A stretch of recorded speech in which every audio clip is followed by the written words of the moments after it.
Hi everyone, and thank you for joining us at 2 o'clock. I'm just going to wait a few minutes just to let people join the live stream, but thank you for those of you who have joined us already. My name is Vicki Broadhurst and I am PwC's Head of Inclusion, Culture and Wellbeing, a role that I am absolutely proud to take on.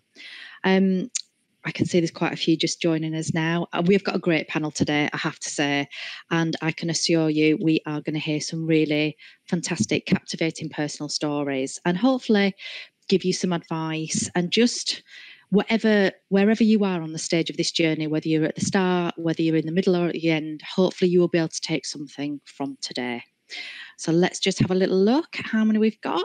I think we are just about ready to start. So thank you again for those of you who have just joined us. I'm Vicki Broadhurst and I work for PwC and have done for quite a long time. And I have the privilege of heading up our inclusion, culture and wellbeing team. I think just to start with, I think, if we think back a few years back, we probably wouldn't even be having this conversation and probably not even comfortable sharing at work. Just some of the experiences that people are going through and just really being there and connecting with people. And I think it's great to hear that people are now comfortable talking about the menopause, and we're not going to stop here. We're going to continue on that journey. Now, if you're in any doubt as to why we need to do this, I'm going to just give you a few stats. I think it's always good just to put that into context.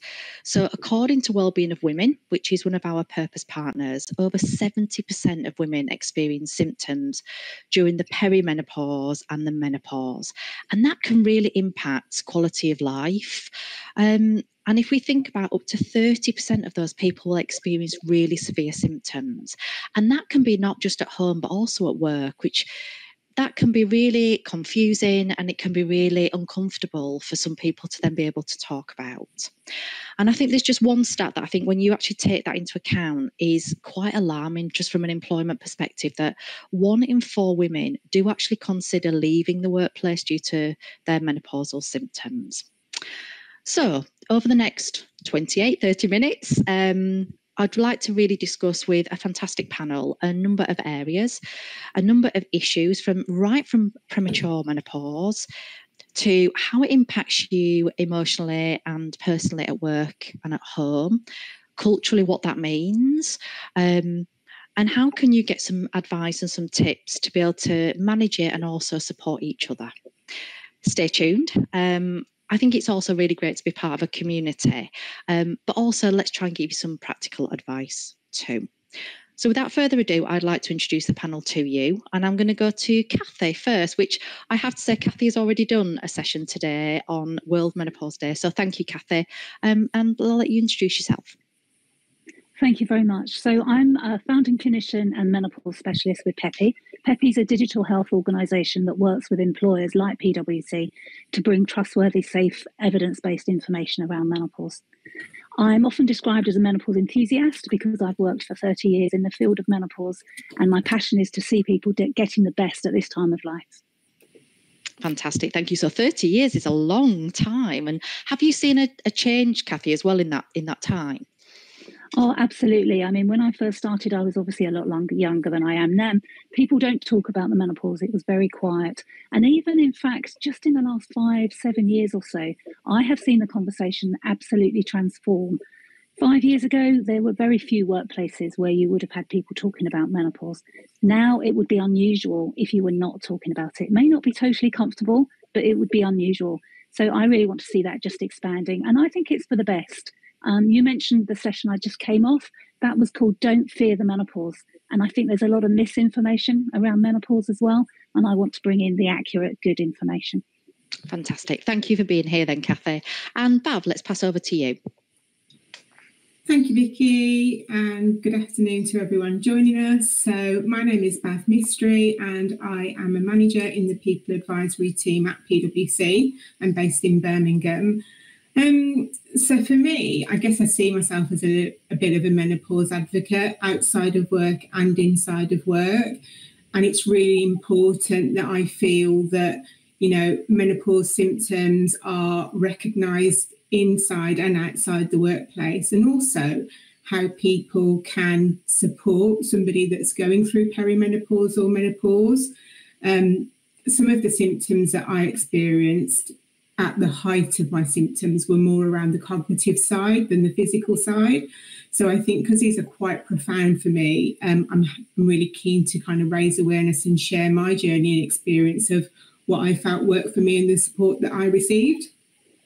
And I guess the other side of me is coming from, a South Asian female and kind of wanting to break down some of those myths around the menopause, around HRT as well, that kind of exist in certain communities, and just to be able to kind of educate people around, what the menopause is, what HRT is, and how it can benefit women, and recognising as well, actually, that, HRT isn't suitable for everybody, but it's just to keep that conversation ongoing. Thank you so much, Bav. And Carla, passing over to you. Hi everyone, and hi to everyone who's joined us. My name is Carla Rinaldi. I'm a manager in the corporate affairs team in PwC in Scotland. This time last year, I was probably going through one of the hardest times that I've ever gone through, actually. I was going through a really difficult diagnosis of early onset perimenopause at the age of 38. I was at the really sharp end of my symptoms, and I only joined the business in the May of last year as well. So I really kind of wanted to share my experiences of going through the sharp end of those symptoms in a new job, in a new business, at a time that's not considered to be normal, in inverted commas, and probably talk more about how you can never be too young to go through these things, what the symptoms are like, the journey of going through diagnosis, and how you have to be strong, because whilst, as Kathy says, there's so much more open conversation around menopause and perimenopause, there probably isn't so much about early onset. And there's probably a real fear for people who want to go to their GPs. There's probably a lack of awareness still around GPs with early onset perimenopause. So it's about empowering people to feel strong and feel confident when they're going in to find out more about what they're going through and if this could actually be something that they're going through. Thank you so much, Carla. I think we'll come on and we'll do a little bit more exploration of that a little bit later. So it's been, World Menopause Day, a fantastic day. I've been this morning to an event at Westminster where the APPG, the All-Party Parliamentary Group on Menopause, launched their manifesto for menopause. And I was just reflecting when I got back to the office, one of the things that really struck me there was just the connection with people, the community, how much support there was just in that one room.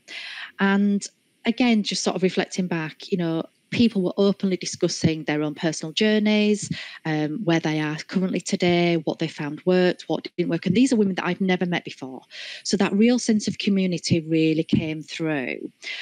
So I'd like to just explore that a little bit more with the group. And how have you been able to be more comfortable being open and talking about what menopause means to you? And Bav, I'm going to come to you, just given what you were saying in relation to sort of your home, sort of the home situation as well. So Bav, over to you. How's it been for you?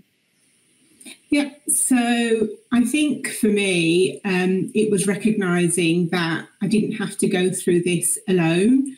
And once I was comfortable kind of, I think just reflecting on the symptoms that I was experiencing and being aware of how it was impacting me, I was able to start to talk about it at home and also at work as well.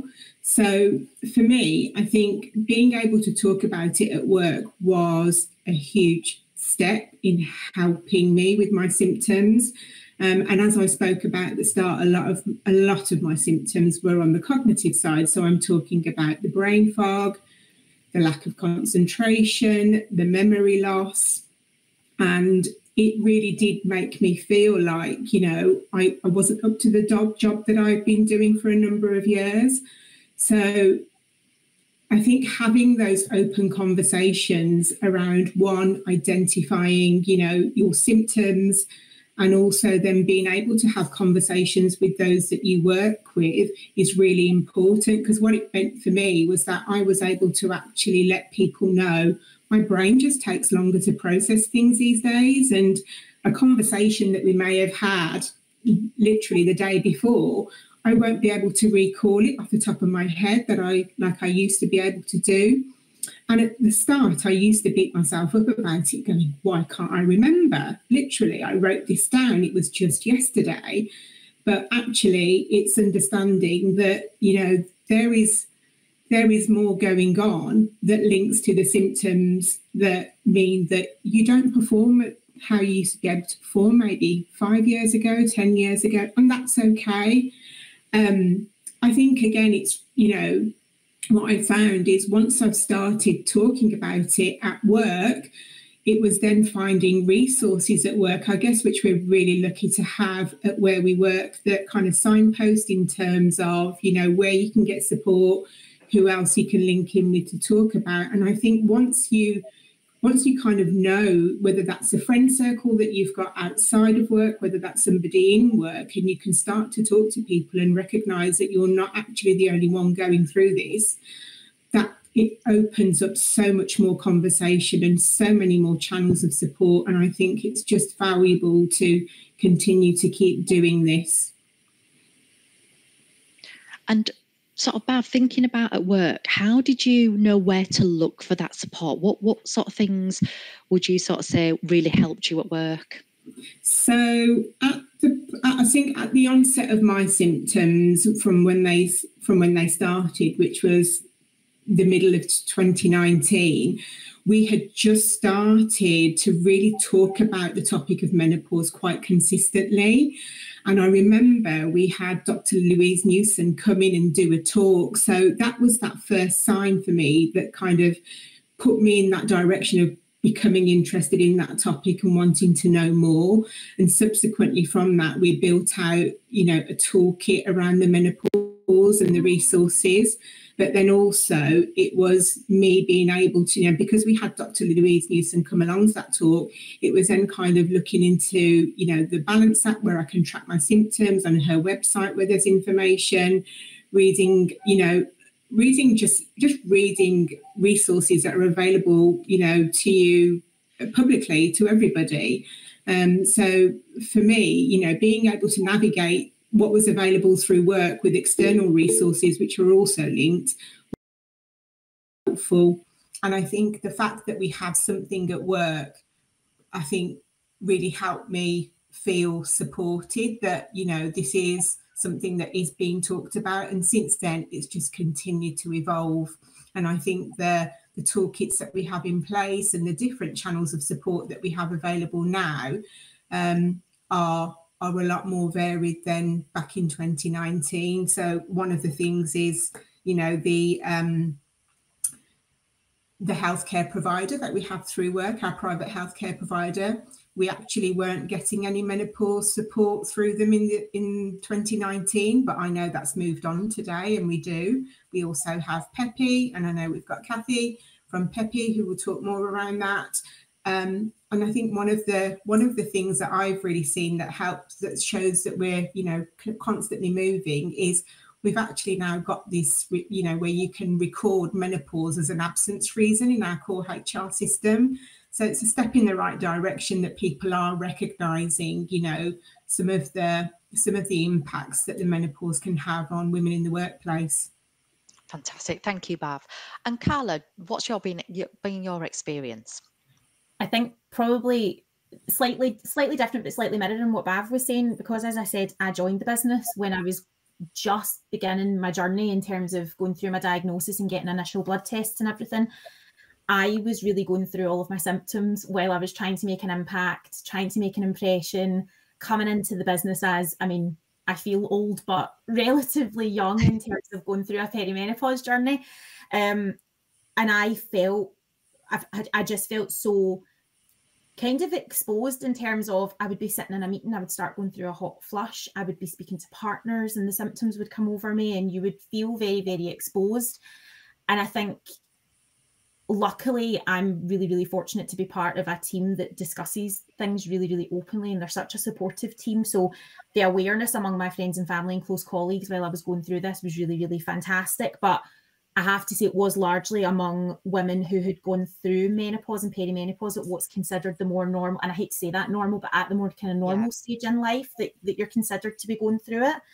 But I like to think it's kind of raised a bit of awareness around my friends and my family and even my colleagues in my team that are at a slightly younger age, in terms of knowing what symptoms we've gone, what symptoms I've gone through, what journey I've gone through, the path that I've gone down. And I think, as Bav said, the support that PwC gives is, I mean, I don't think I would have experienced anything like it anywhere else. My previous job, my team were fantastic and they were amazing. They would have been great, but similar, our private healthcare didn't have menopause support. So when I first got my blood tests back, I hit a brick wall. The NHS wouldn't see me because of my age. They wouldn't consider me as being menopausal because of my age or perimenopausal.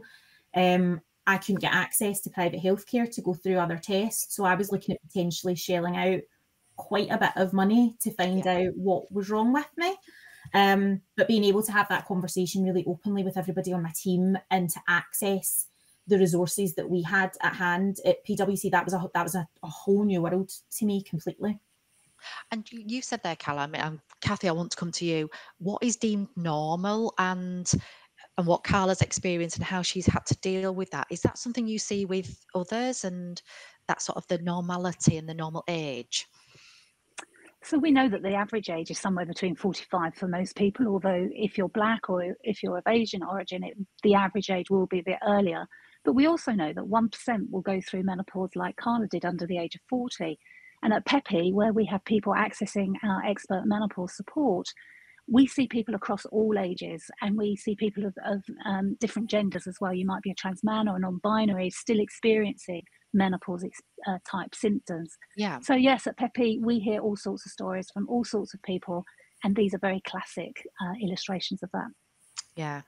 And when you both talked about the great support in relation to work, and I was incredibly proud. We have PwC awards, and Louise Hyman's actually won our Empowerment Award last year, which was fantastic, just for the work that she's been doing. And she's really made a difference, not only for all genders at PwC, to really give that support. But let's sort of think about what it's like at home. So very personal, I lost my mum over 10 years ago, so she's not there now for me to ask those questions. You know, did you do this? Did you do that? How did it feel for you? And my sister and I have got a great relationship, and we sort of talk a little bit about it, but it's really hard when you've not got that person who you trust, and you know, you could ask those really sort of sometimes scary, uncomfortable questions just about their experience. What's it been like for you on the call? So Bav, I'm going to come to you first. What's that sort of home support been like? So my actual home support has been, I'll come at it from two angles. So at home, I live with my partner and I live with my son. So, you know, I'm the only female. So the support that I receive from them, I felt it was equally as important for both of them to understand what I was going through, how it was affecting me, what support I needed from them. I needed to be able to take them on that journey with me. And both of them offer me, you know, very different kind of support roles in their roles as, you know, my partner and my son.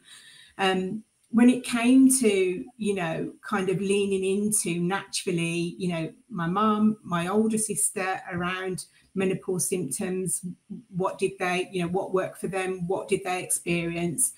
My mum really, you know, she recalls her time going through the menopause, but she doesn't recall ever having a conversation about HRT and the benefits of taking HRT, or even being offered HRT. Right. And for my older sister, it was almost like, because I've been so interested in understanding what's changing, why I'm changing as I entered this period of my life, I've actually been educating my sister on what support's available and how to track symptoms and how to get that initial conversation with your GP to be able to take things forward.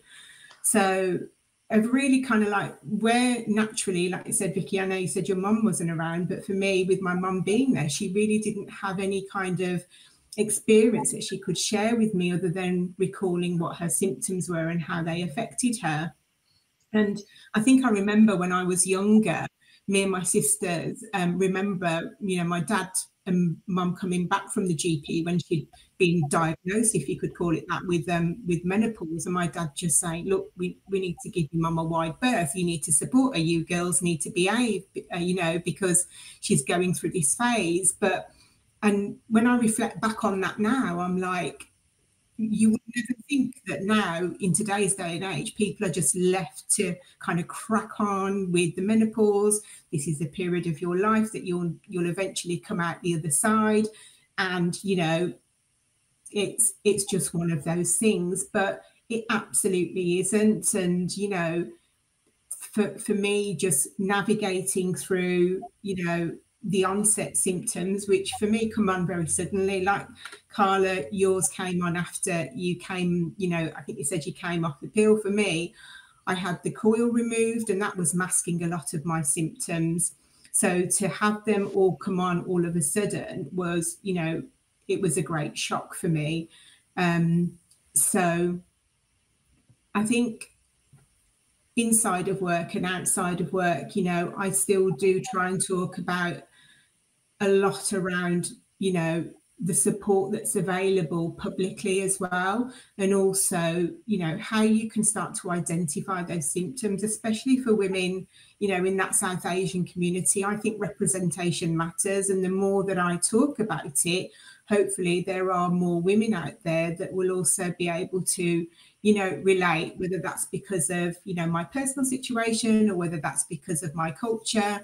And it's just so important to keep talking about it for me, because like I said, we've all got now somebody we will know, whether that's sister, mum, daughter, friend, who will go through this at some period of their life. So really important to make sure that you've got, your support network, whether that's your family at home, to be coming on that journey with you. Thanks ever so much, Bav. And I think you touched upon a couple of things there. It's, you are being open with your son as well, you said, and actually making sure he is aware, which I think is, one of the really important things. It's not just about you and your partner. Yeah. Carla, coming over to you, how's it been for you, sort of thinking about what support you get at home? I was really, really lucky. So I am, as everyone hears me banging on about quite a lot, I'm single, so I don't have to deal with a partner and like that. But I always do think ahead to, I'm quite young and I will have to negotiate these conversations. If I enter into a relationship or if I meet somebody, these are conversations that I have to have and that I have to be quite well armed. But in terms of the support that I got from the family and friends that were around me, I was really fortunate. And similar to you, Bav, I was probably about 10 or 11, and I remember my mum going through the menopause. She didn't talk about it as such. And I remember thinking, what is she doing, when she used to go and open the front door in the middle of December and stand outside while she was having a hot flush? And I used to think, what are you doing? And now I'm like, oh, wow, I now know exactly what you were doing. I get it. I think there's probably, Carla, lots of people on this will do the same thing. Let's be really honest. I've had many a moment where I thought I could just run outside right now and just stand outside for about 15 minutes. But she was really, really great at talking to me about it. And again, I don't know how she went through it without the support of a GP, without any of the resources that we've got, and without even thinking about taking HRT, because there was a lot of fear around it when she went through the menopause. And I'm adopted as well. So when I was asked about whether or not there was a hereditary connection or anything like that, I had no family medical history from my birth family to go on. So it was a bit of a mystery as to why I was going through it. I had no medical reason to be going through early perimenopause. I've never been through cancer treatment. I don't have thyroid issues. I don't have anything that you would expect to be connected to it. But my mum was a really great source of information, and my sister happened to be going through a forced menopause at the same time, because she had premenstrual dysphoric disorder as well. So another big women's health issue that's not really talked about that much.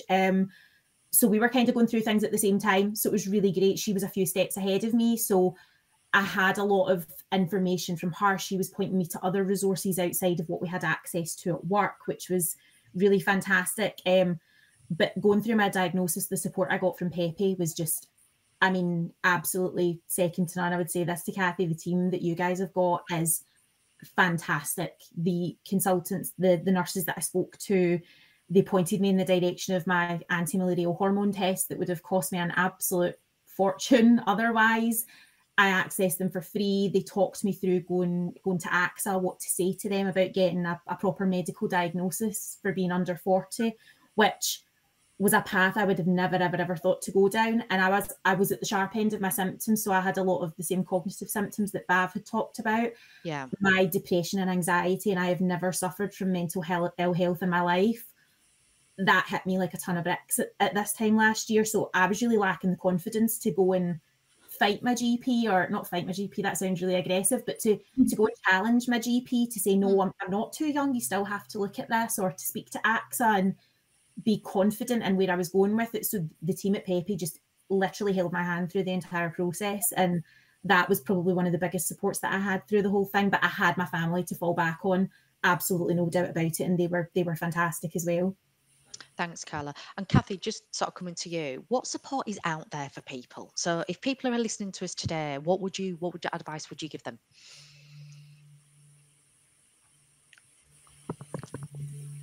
Oh, I think we've lost Kathy. Bear with for a second. Are you still there? I can't hear Kathy. I don't know if anybody else can. No, No. No, we can't. I'm going to move on. I'm going to go to the next one. Kathy, we will come back to you. We're not going to lose her. I'm really conscious we've got a few more minutes. If you were to give some people on the call advice, Carla, what would be the best piece of advice that you would want to give people? Don't ignore the symptoms because you think you're too young. As I say, I was on the pill before, and I think it was masking my symptoms. And when the consultant looked at my blood hormone levels, he thought I'd been probably going through it for a number of years before I came off the pill and before I recognised my symptoms. So definitely don't think you're too young. Don't let yourself be fobbed off on the basis that you're too young with quick fixes like antidepressants and anti-anxiety meds, because my GP did that quite a lot. Yeah. That would probably be the biggest thing. And there's so many other resources. HRT isn't the answer for everybody. It's really, really helped me, but it's absolutely not a silver bullet. Like I was saying to the girls beforehand, on World Menopause Day, my brain fog took over and I forgot to apply my HRT when I went on LinkedIn Live about menopause. So yeah, just never, ever think that you're too young to be going through it, because you can be any age and going through it, and just there's plenty of support out there if you do need it. Fantastic. I'm going to try Kathy again. Are you there?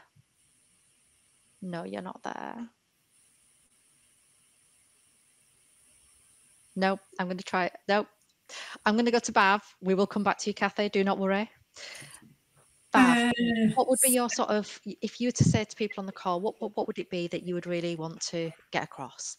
Yeah, mine would be just be open with others. So that's at work, that's at home, about how your symptoms are impacting you. And don't feel that you have to go through this alone, because, recognizing that you don't need to go through menopause alone or perimenopause will allow you to be open and have conversations with others, and you'll hopefully find the support and get the support that you need. Kathy, I'm going to try you again. No, we still can't hear you. I'm so sorry. I do know that when we were talking before, and I'm going to speak on behalf of Kathy, if that is okay. And I think some of the top tips that you were telling us, and they really resonated with me, was try and educate yourself. And I think you were saying before that lots of people sort of go into this phase of their life not really understanding. And my personal situation is I don't have many symptoms. And it was only after a conversation with my sister, she said, but even if you haven't got many symptoms, it is still important to engage, and it is still important to understand what is right for you. So I think the education piece is absolutely, and don't be as prepared as you can be, and don't be scared to actually really educate yourself.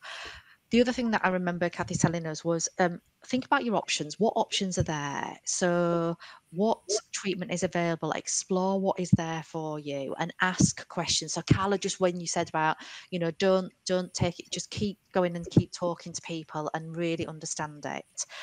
And then if you need to seek help, so whether that be at home, whether that be at work, but just keep talking. And I think that for me is the one thing. It has been an absolute privilege and pleasure to be able to host this. And I'm really sorry that we lost Kathy a little bit there. I'm sure we will do another one of these again. And I'm sure that if you could watch this back again or have a look at the live stream that Kathy did earlier. But thank you, Carla. Thank you, Bav. Thank you, Kathy, for joining us today. I personally feel I've learned quite a lot, actually, just listening to your stories. And I'm sure that people who are listening in as well. I think it's just really empowering just to know that you're not alone on this journey. And even if you're not going through it yourself, either at the moment or you've been through it, you will know family, friends, colleagues that are, and whatever support that you can give them, I think is always fantastic. For everyone listening, you can get the recording of this on our PwC UK YouTube channel. And please do share on social media if you found it helpful. Thank you for listening and enjoy the rest of your day.